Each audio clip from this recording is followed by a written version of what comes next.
JSE down 0.6%, 11.2 billion rand passing through the market, down 172 points and below that key 30,000 handle. What do you make of all the move to the upside and downside on a day-to-day basis?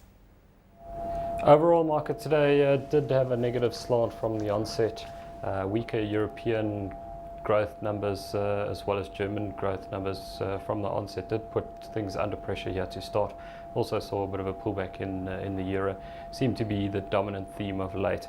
Market has taken some comfort in a little bit of consolidation after last week's volatility. A lot less cash around being put to work for whatever reason on the day today as well as yesterday. Generally it does look like people having a bit more of a wait and see outlook as to the unfolding events going forward. Would you say, Michael, that the market is offering great opportunity? Because Mondi is down 3%, Standard Bank is down 2.8%, it's sitting at 94 Rand and 16 cents, Remgro down 2.3%. We also see very aggressive movements to the upside. Is this a time of opportunity, or is this a time where you see strong movements to the upside to sell? Little difficult to call at this stage. The market does seem like it's having a pause, whether that is actually for some kind of down leg or whether you actually see some kind of momentum building on the upside. It seems like it is at a bit of an inflection point at the moment. Let's take a look at some of the news flow out today. Of course, we had Sanlam out with a trading update saying headline earnings per share for the first half could increase by as much as 35%. Capitec says 55% higher. We're starting to see the likes of Capitec doing really well. We're also seeing a few really good numbers coming through from the financial sector. What do you make for the overall sector and the numbers that we've been seeing coming through, not only from the big banks but also the smaller players? On the likes of Sanlam, it does look like a solid performance for the first half, but then bearing in mind that the impact that we have seen of the pullback of these markets in the second half will follow through into their numbers for the full year. Capitec putting out another solid trading update there, and market taking comfort in that as well. Generally, it looks like a little bit of stabilization seen around, and in the financials, some views that we could see some return of excess capital from the likes of the big banks to provide some interest going forward. Let's also touch on some of the rhetoric out from the US today. AAA rating reaffirmed by the likes of Fitch, a negative GDP data out of Germany. A lot of worries about what's happening on a global level, and this is translating into the foreigners actually selling out of South African equities and opting for the bond market. What is your sense right now? And clearly you're very closely tied with the trade of the JSE on a daily basis. Are you finding that we have seen a lot of players sitting on the sidelines, not from a local level, but rather from a foreign level? It looks like this week a little bit more sidelined than we saw last week.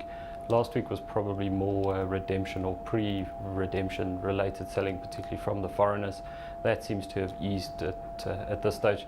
But at the same time, you're not getting the locals actually diving into things and looking to put cash to work at the moment.